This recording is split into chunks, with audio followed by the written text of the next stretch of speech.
From your favorite source for Chicago White Sox talk, delivering news, interviews, analysis, and more. This is the Sox Machine podcast with your hosts, Jim Margulis, James Fegan, and Josh Nelson.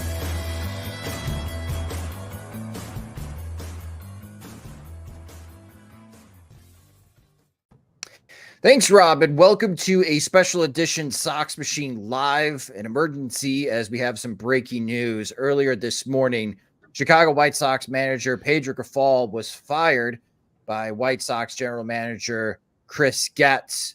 And thank you for everyone joining us. I'm Josh Nelson alongside Sox Machine's beat reporter James Fegan and managing editor Jim Margulis as we are streaming live on our YouTube channel at youtube.com/Sox Machine.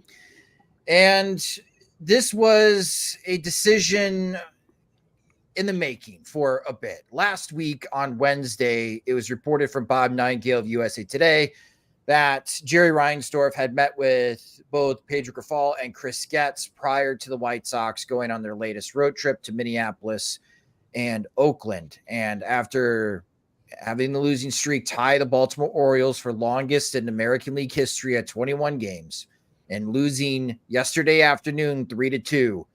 Chris Getz evidently was given permission to make the change, dismiss Pedro Grifol with the day off, and now the White Sox will have interim manager Grady Sizemore take over, not Charlie Montoyo, for this upcoming series against the Chicago Cubs and New York Yankees, as that's the homestand. James, you were on the press conference Zoom with Chris Getz. What did you learn from Getz about why he made this decision now and what he is hoping for with the coaching changes for the rest of the season? He confirmed that he would prefer, as an organization, they do not set an all-time record for losses. That's he did not say that. That wasn't the overriding reason. I asked him directly about that. The reasons he cited were I don't know if you find it refreshing in 2024 for managers to say, like, our projection system said that we would be a lot better and we underperformed them. But yeah, he did mention later, like, talking to Grifol over, his tenure or when they've overlapped, like that there's a disconnect between them, that they had different philosophies on things. That could be a euphemism for a lot of like disagreements they've had. But it mostly centered around like the team is wildly underperformed, that, they know, I think the quote I shared was like, we know this roster is flawed, but that's at the same time, we expected to win more games. I think I had someone quote tweet me. So like, that's the professional equivalent of like, our expectations are already low, but holy hell.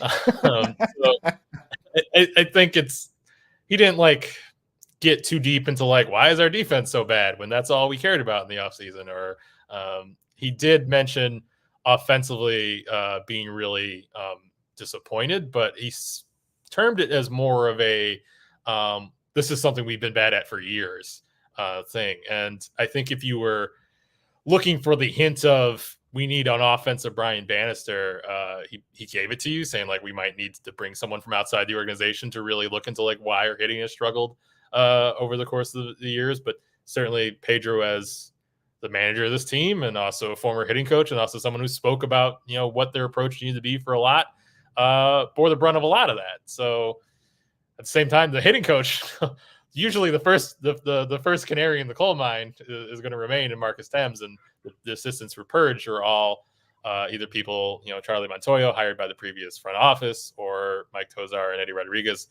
people who kind of were really close with Grifol with the Royals organization as he came over. So kind of seemingly purging a lot of that, initial unit that was viewed as, potentially difference making when they was hired less than 2 years ago, if you can imagine, seemed to be a priority. And Grady Sizemore is interim seemingly only. If you wanted to believe that Chris Getz is going to hire Skip Shoemaker, he definitely centered around that in the criteria he laid out, where he wants someone currently in uniform in another organization. It could be different uniforms. He also acknowledged it didn't necessarily have to be someone with managerial experience, that they'd be open-minded. But at the same time, he even said that they're open-minded when he was asked directly if he'd offer someone a 5-year contract, if they thought that stability would bring them over. When we see that, that would be interesting. But I I think if you were, it's interesting because like we hear him talk in person only so much, and a lot of it gets filled in with details from seemingly people who are reporting with more ownership sources, and that kind of momentum of maybe AJ Przinsky will manage, is kind of, or maybe they'll bring back Ozzie. It was directly contradicted by kind of what gets laid out as his parameters, but we've covered a managerial search before where the GM has laid out the parameters and then someone who didn't fit it comes in. So it was interesting to see him stake out exactly what he wanted as clearly as he did. Maybe not, as exactly as I would have hoped. I wouldn't. I'm sure it breaks a lot of league rules, but if he just said like, if I can pry Shoemaker away from the Marlins, that would be dandy. I think that I'd enjoy that shit quarter. But it at least sends us like a really clear benchmark of what it's supposed to turn out to be, and then we can measure it against what it does turn out to be.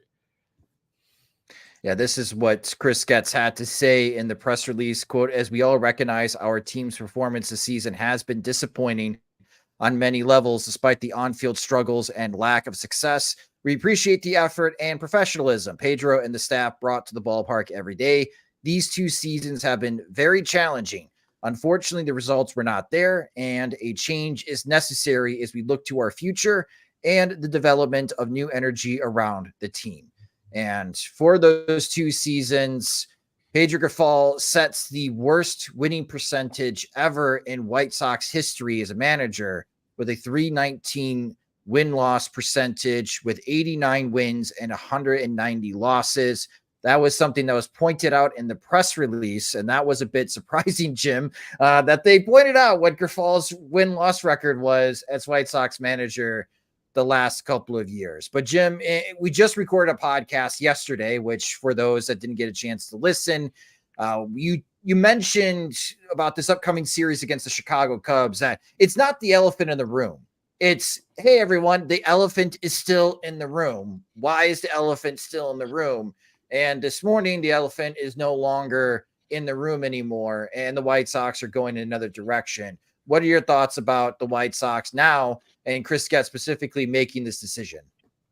It felt like the only sensible time, especially since they ended the losing streak, but also lost a game right after they ended the losing streak. Like, it's perfect timing in terms of a new manager not taking over something historically or actively historically awful. Like, it might get there by the end of September, but for the timing, there's a little bit of a grace period.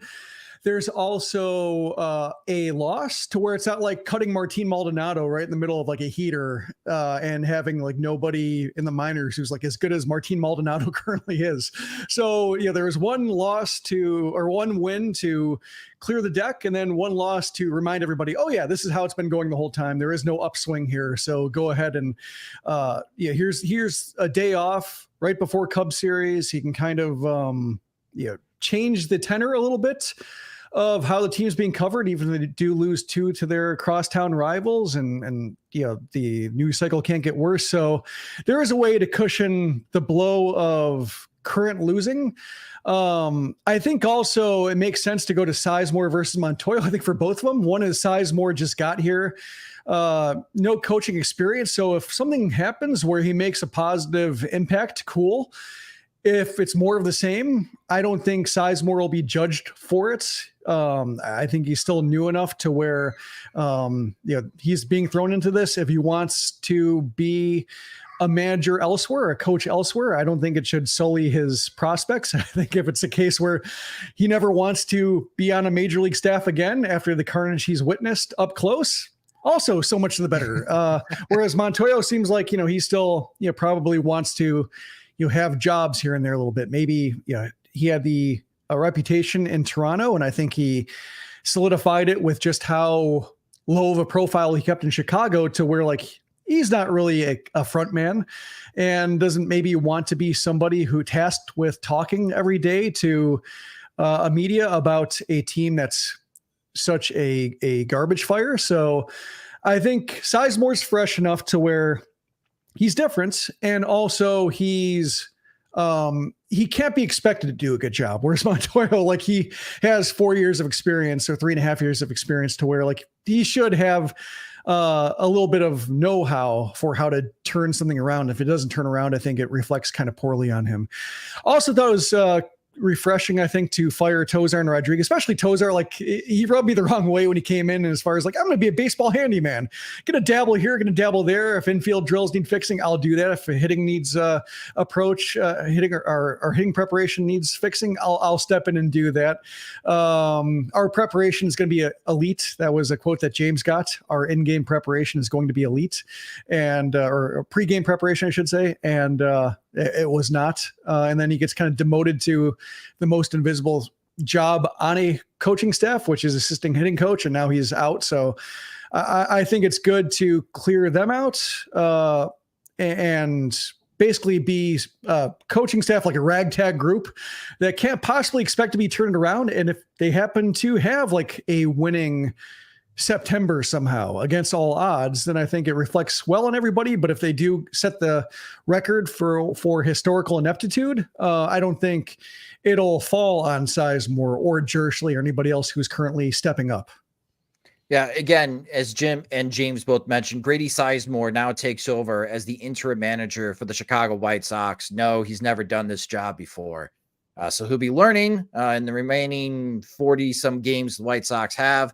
I'm hoping I'm saying his last name right. Is it Sisson? Doug Sisson? Sisson. Doug Sisson is the bench coach, and Sisson's been coaching for a while. He, shockingly, it'd be hard to believe, he was once a coach on the Kansas City Royals in the early 2010s. He was also the University of Auburn's hitting coach prior to taking a job within the Chicago White Sox organization starting in the 2017 season. So Doug has had some coaching experience both in the majors and in the college level. Justin Jershly, White Sox fans know about Jershly. He's had multiple promotions within the White Sox minor league system. Recently, the AAA Charlotte manager, and now he'll be coaching third base for the Chicago White Sox with Montoyo, Rodriguez, and Tosar no longer part of the organization.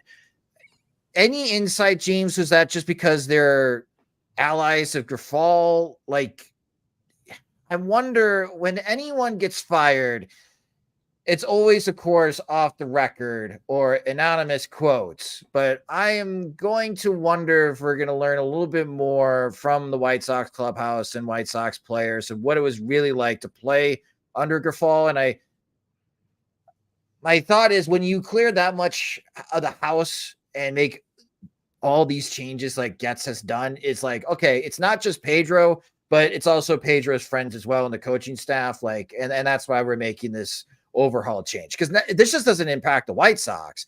Having Jershly now coming up from Charlotte, great for Justin, but that also impacts the Knights as well, as Pat Listash has to take over and manage the Knights the rest of the season. So what's the question?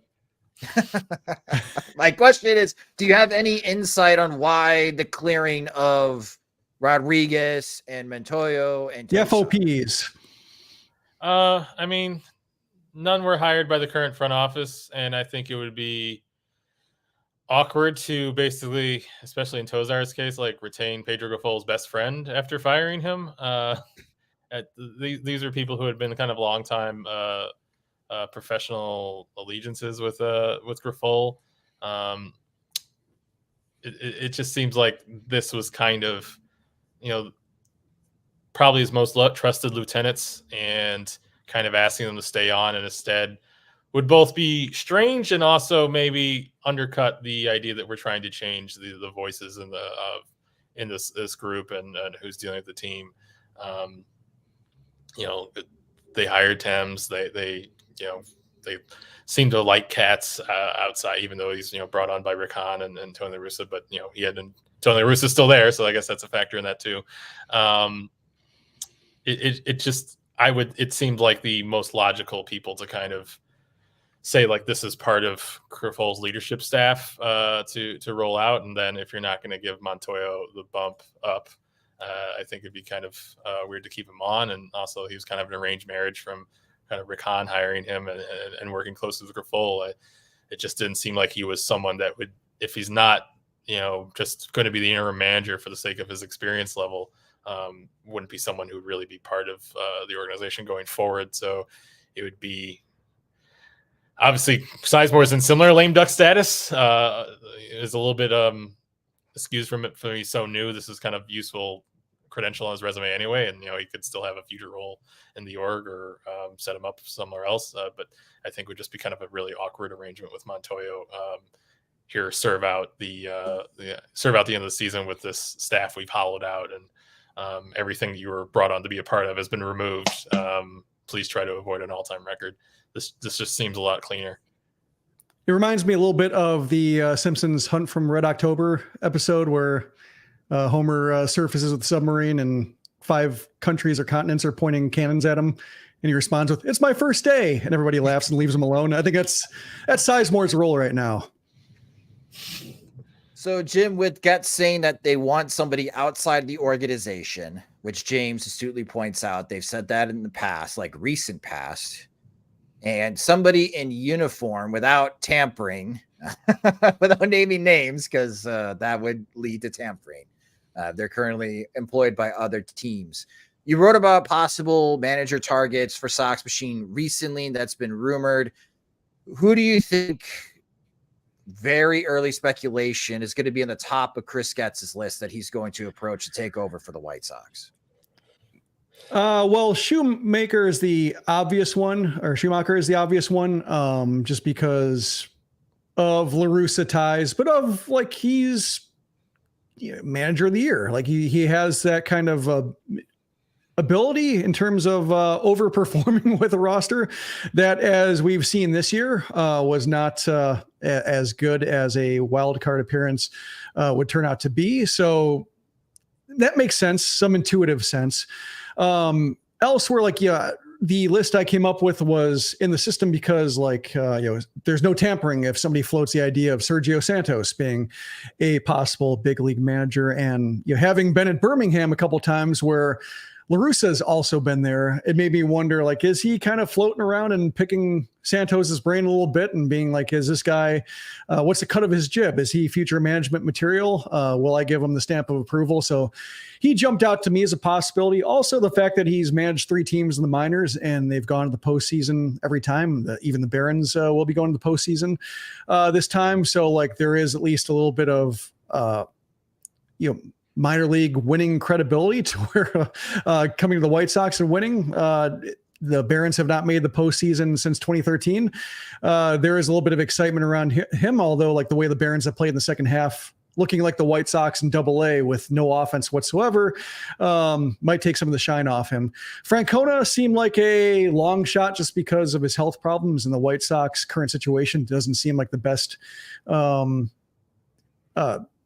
possible environment for somebody with persistent hospitalizable stomach issues. So that's why I think he's probably out in my mind. So that's why, I think that's my initial making of the list. When it comes to the usual suspects, the guys that were in the mix last time around, I think most of them hired. Like Espada's been hired, Quatraro was hired. Yep. So I'm trying to think of, Washington was hired. That was another one. So probably have to come up with a brand new list, which is nice, except for the whole idea of will that list be worth anything? Because the White Sox don't adhere to it or aren't allowed to adhere to it. That's the fun that we get to experience as people firing or following a hiring process that often isn't a process. John Morosi of MLB.com tweeted out Skip Schumacher, which you mentioned, Jim. Mets bench coach John Gibbons, who is Chris Getz's final MLB manager. Gibbons was also manager of the Orioles, right? Was he manager of the Orioles when they were awful? I only remember him with the Blue Jays. Oh, that's I may be getting that wrong. Yeah, okay. I think you're right. I'm getting that crossed up. And Chris Fetter, who is the current pitching coach for the Detroit Tigers. Fetter was somebody that, if the White Sox didn't hire Ethan Katz, that I was stumping for to be the White Sox pitching coach. Might have been if the Rick Hahn was able to hire AJ Hinch instead of having Tony La Russa take over. So an alternate universe in White Sox fandom, maybe Chris Fetter would have been the pitching coach for the White Sox and not Ethan Katz, but that would have probably been AJ Hinch managing, and who knows what would have happened to the White Sox if they had to survive what the Tigers are going through right now. I guess you take that, then facing down the barrel of being the worst team ever in Major League Baseball history. But outside of just a manager search that's going to be upcoming, so that's going to be the number one thing in the offseason for Chris Getz. James, I'm sure in the press conference, Getz was getting a lot of questions about how exactly are you going to turn this around? Because no longer does he have Grifol as the scapegoat for how disappointing the season has been. There's going to be a lot of attention now in Chris Getz's decision-making and the players that he's going to bring in and the plans that they're going to put into place to stop being the worst team in baseball and try to be better in 2025 and beyond. Did Chris Getz give any insight or any clues in how he is preparing or what his plans are going to be to make this team better starting this offseason? Certainly a lot of references to having a top 10 farm system. Certainly a little bit less certainty about how soon they'll spend on free agents. I would certainly bet not this year, both on his comments, the revenue situation, and I don't know, logic and experience. Usually, so on the financial side, what did he mean by that? Did he go into more details, or was just like he didn't say anything financially? I'm saying like we know that they're not drawing and they're not getting in to watch them on TV, and they have a new TV network going and they want a new stadium. Like it's not the confluence of factors that we usually see result in a spending spree by major league organizations. Getz did not comment on their revenue or lack thereof. He just said like there's a financial component to them returning to contention. It's not right now, which yes, it's August. It's rare to see major free agents signed in August, but I think it meant in terms of like not this off season would not be a unfair inference to make about how they would patch together this team. I mean, I think pretty much any team that's going to win 40 games doesn't like spend like they're going to win the next season. It would be nice. It'd be refreshing. It would probably accelerate the process, but no real indications like that. You know, they're going to, the phrase he's trotted out a lot because he gets asked a lot, like, this was supposed to be a quick turnaround. And what happened was that we want this to happen as quick as possible. But there are no shortcuts. So it's like, we're still taking the long, laborious tear down, rebuild path. We just hope we go through the path relatively quickly, which remains to be seen.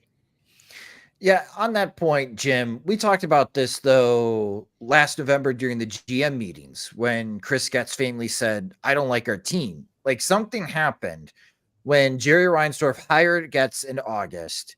And the reason was that he felt with Getz being hired, this would be a quick turnaround for the White Sox from a team that was on pace to lose more than 100 games, and they did. But then in October, Getz started to backpedal a little bit, saying that we need to take further deep dives into the organization. And then a few weeks later at the GM meetings, he says what I mentioned, I don't like our team. And I think it became very clear after his deep dives after the season that, this is a much worse position than I am walking into than what Jerry was expecting. And I need to level expectations with the boss. And I guess now this is also in light of Chris Russo blasting Jerry Reinsdorf on MLB Network today about the lack of success that Reinsdorf has had as White Sox owner. I'm sure that's going to go over very well for MLB Network later today with Russo's rant. But I wonder, right now you've seen it on Twitter for White Sox fans. Great. Grifol's fired by Getz. When is Getz going to fire himself? And I'm being serious. Like, how long is this window for Chris Getz to prove that he can turn this ship around? Yeah, the rebuild card is played already. White Sox fans can't trust it. So, when he brings up the farm system, and the farm system is top 10, at least according to Baseball America and Fangraphs and ESPN, but it's very lopsided. Like, it's hard to know where hitters are coming from. So, and when you hear about how it's tough to acquire bats from other organizations, like when he was trying to trade Dylan Cease, he could only find pitching with the kind of ceiling he wanted, that the position players discussed for Cease were a lot either farther away, or their ceilings weren't as high. They weren't as comfortable pulling the trigger. It didn't feel like a marquee trade for a guy like Cease, and so they couldn't do it. So that's just hovering over everything, to where if you say, you hide behind top 10 farm system, like, no, it doesn't quite work like that, especially since the White Sox were number one last time they were trying to rebuild, and that only got them so far. So it's thin as a defense. And while you're talking about like Getz not wanting to spend, I was looking at the 2004 Tigers, who went from 43 wins to 72. And I was looking at the additions they spent for Ivan Rodriguez. That was their big landmark. What are they even doing acquiring a catcher when they're a 43-win team? This is going to blow up in their faces. And they added like Rondell White as well, and they traded for Carlos Guillen. So they made some moves that got them closer to decent. And then the following year was another big spending spree with Maglio Ordonez. But you can definitely do like a two-step spending process, or like a primer. You can start laying track for like a more competent roster. I don't expect to be spending, but you can definitely get more transactional. And I think that's been a big problem with like the Rick Hahn, Kenny Williams era. It's been a big problem with Getz so far, but also like Pedro Grifol didn't help when it came to cycling options through, like sticking with Tim Anderson every day, sticking with Andrew Benintendi every day, playing them through physical issues, off-field issues, what have you, that are sending their numbers to just unprecedented lows and having no problem-solving ability. That also hampered the transactional ability, to where like the White Sox just aren't doing anything except for getting like 2017 top prospects who are DFA'd or outrighted or what have you. So it's there are a lot of things the White Sox can do that they haven't done. Spending would be the obvious one. Like last time around, they got burned by not spending for Manny Machado or Bryce Harper a year that before would have been optimal. Or even like Yasmani Grandal, like signing him like a year before the White Sox signed him, when he had to settle for the 1-year deal with Milwaukee because they didn't want to lose a draft pick. But like having Grandal like a year younger, they would have gotten 3 good years instead of 2 if they signed it. Or they would have gotten 3 of 4 good years rather than 2 of 4 and him falling off a cliff. So they tend to try to line things up so preciously to capitalize on what little money they're willing to spend, but it's all so delicate that all it takes is one wrong development, one prospect not panning out, one, like in the case of Grandal, a little bit more inefficiency with that contract than expected, to where everything falls apart and you're left, blaming Grandal for being the worst free agent signing of all time, when really just like, it's what, like a 35th percentile outcome for Grandal's White Sox contract, being a catcher in his mid-30s. Like, there are a lot of ways that could have gone worse. And because the White Sox are just limited in how they want to spend, they have to, and their idea of top of market is either closers or catchers, because they cost less than top of market right fielders or third basemen. That's kind of how they paint themselves into a corner. So if they are willing to not make the same mistakes of the previous administration, they do have to think about spending earlier than is optimal. I just don't see it happening. Yeah, I don't see it happening this upcoming off season. I'm sorry, James. Not kind of pushing more in the 2020, and the deadline was kind of a fault line between the previous front office and Ricky as well. And also just wanted to note, very tragic for the timing of the Benintendi to come when Pedro Grifol is not around to hold it over all of us. But we'll have to enjoy the Benintendi on our own. Yeah, I like the Grifol photos where he's got like the arms like that. Like that's his. Yeah, things are going okay for old Pedro, and he's got that stance. My friend B-Flow with the super chat. Thank you, sir. I just hope the next manager loses the press conference. Yeah, no more. Hey, they won the press conference. We don't need to have those. Well, Tony didn't. Tony definitely did not. Did did not Tony win lose the that Zoom. press conference, or did Rick Hahn lose that press conference? Everybody lost. Rick sounded like he was being recorded, like he was wearing a wire or something. Or he was afraid somebody else was, like, did not want to say the wrong thing, but also did not want to admit anything that could blow up on him later. And Tony could not reference any current player on the roster aside from Tim Anderson, because Vinny Duber entered him to the record asking him about, hey, like, what about a guy like Tim Anderson? I think he referenced Kenny Williams as a player, and he referenced Chet Lemon, but he did not reference any member of the 26-man roster or 40-man roster. Yeah, we'll see. So again, this hiring process, I'm assuming, will really ramp up after the regular season is over, which the regular season concludes. I'm looking at the calendar, September 29th, as the White Sox will be in Detroit. Grady Sizemore, good luck, man. Go at it. Be interesting. There's no expectations. So you're getting an opportunity to be an MLB manager. To get, say, like Sizemore, I guess, James, what does Sizemore would have to do in the remaining of 2024 to merit serious consideration being the White Sox manager next season? Win out. It just doesn't seem like what their plan is. Okay. All right. And I don't think what's your elimination number? I guess he's not really at the experience level where it's like a huge, or like it's not like if Montoya, that'd be like vaguely insulting, like, hey, your former manager, we need you to ride this out. You have no chance of staying here. Whereas I think with Sizemore, it can be useful experience, if not like a resume credential. I would just like, be like one more thing to block Corey Julks from playing time. But like, I'd love if Grady could like slap it on and be a player manager, if only for the novelty's sake. But I don't know if that would boost his ability to stay or get more consideration. Be like, Jerry, we're saving on player salary by just having the manager be our platoon right fielder against left-handed pitching. But I don't know what he can do, because the GM basically said he wants to hire someone else, which I think, like, in general, based on what we've diagnosed the White Sox as their flaws for so long, that kind of stating that it's going to be someone from outside the organization. It's going to be someone currently active, not someone they're coaxing out of retirement. Should be like kind of the wave that we're looking for. It's just that with their history, I think you can tie it up as like, oh, they're just waiting for the Royals playoff run to end to pick someone off. But I think in general, he's trying to signal, the things that people have been calling for this insular organization for some time. Yeah, I mean, he has hired, his front office is people outside of the White Sox organization that he has brought in.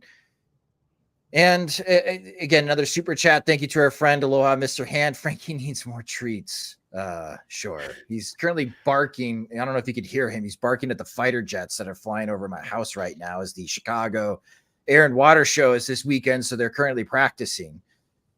So he's having a great time. Aloha, Mr. Hand. But go ahead, Jim. Yeah, I was looking at Miguel Cairo, just because he was in a similar situation, taking over for Tony La Russa, not being a long-term lock for the position, but having an ability to make a positive impression. And he parlayed that into a Nationals bench coach job. So even if he wasn't long for the organization, it worked out well enough for him to where they briefly played better with him when he took over. Like, there was a brief burst of energy and competence, and then they sunk back into their can't escape 500 mode. But that's probably what I'm thinking for Sizemore, whether it's bolstering his role in the organization as somebody who, if not a manager, like if not somebody they want to saddle with, like seeing a project all the way through, can maybe at least be like, hey, White Sox fans know Grady Sizemore more.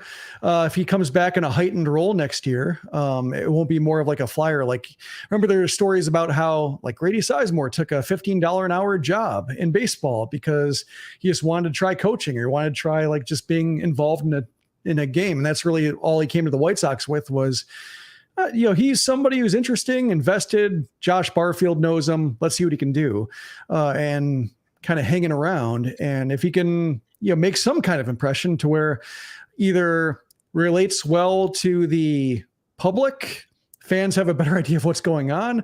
There is some kind of ability to reflect addressing things the way Grifol always said things would be addressed and never did, to where even if he still wins 25% of his games, there's a way for him to, just have more of an identity in this organization. Yeah. The thing that I'm curious about after this season ends, and I don't know, the next time we'll hear from Chris Getz, maybe during September call-ups, and why like Edgar Caro or who else be joining the team in September, maybe why Colson Montgomery will not be joining the White Sox in September. But after the season, James, I just don't know. I think White Sox fans, especially those on Sox Machine in the comments section that read and listen to us daily, are resigned to the fact that 2025 is not going to be a good season for the White Sox. Is it going to be as bad as 2024? Maybe. And that is pretty concerning. But I would say for the large part of the White Sox fandom, it's possible. But I think for a large part of the fan base, they don't have an appetite for another season like this. So I'm curious after the season, when they hire their manager, I think a lot of those questions towards Chris Getz is going to be, okay, so you found your manager. How is 2025 going to be better than 2024 if you don't have a lot of money to spend on free agents?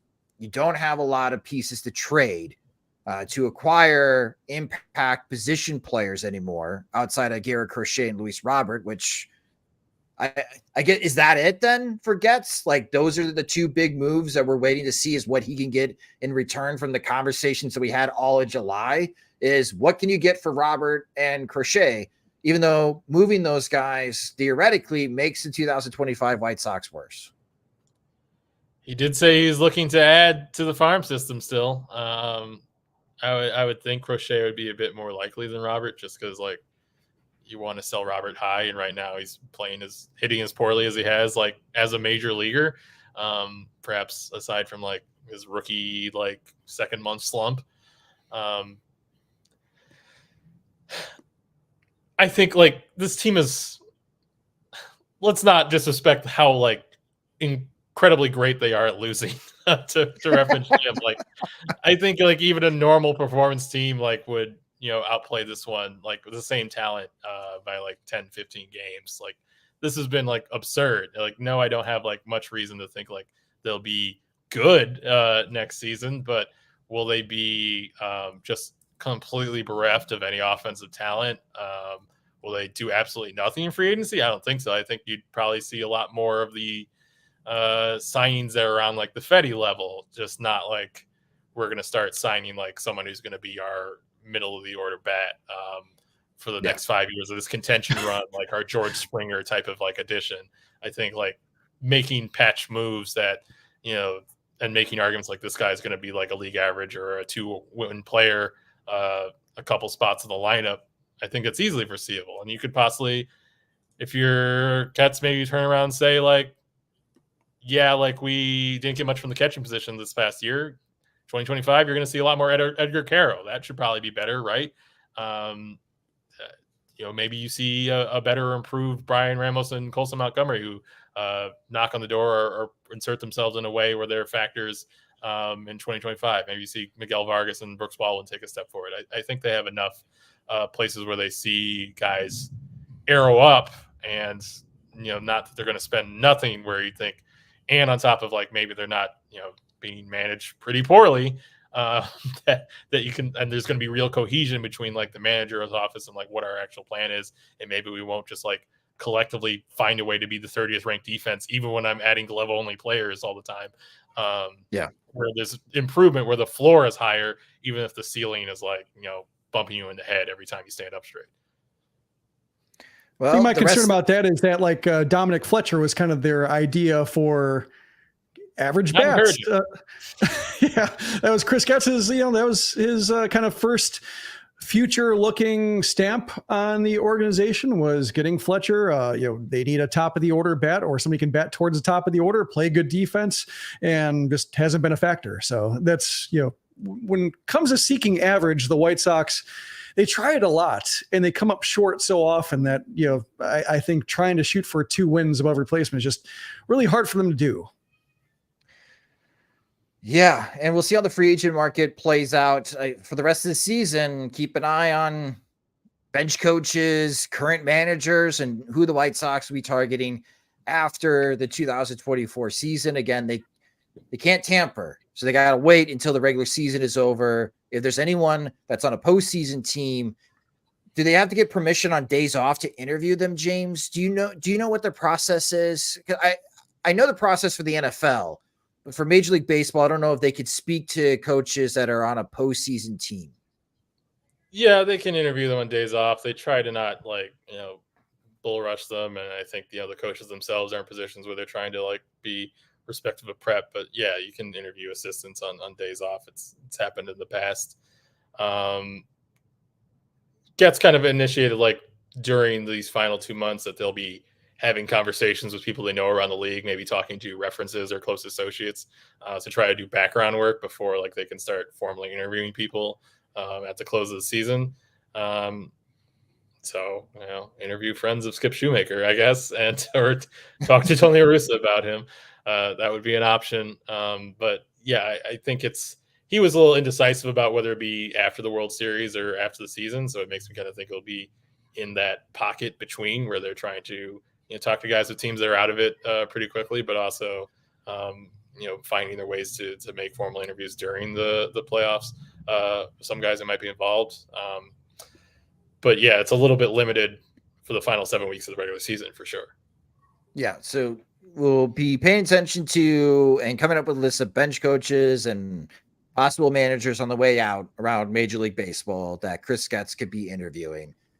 The offseason plan project is going to be a lot more fun now on Sox Machine because you can have your own managerial search for the White Sox. They're not going to have a lot of money to spend, so they're going to have to be thrifty again in free agency. They have 2 big trade pieces in Garrett Crochet and Luis Robert Jr., and it would help a great deal if Miguel Vargas started hitting for the White Sox, who's currently 3 for 30 in his brief time so far with the White Sox, to provide a positive outcome of the Eric Fetty trade and see if Brooks Baldwin can continue to progress. And who knows, maybe Colson Montgomery and Brian Ramos do catch on fire in August going into September down in Charlotte. Those would be really good signs. I think those are the things that could build some momentum in trying to sell the idea, Jim, that the 2025 White Sox are going to be better, because I just don't think that this organization could take another 2024 season.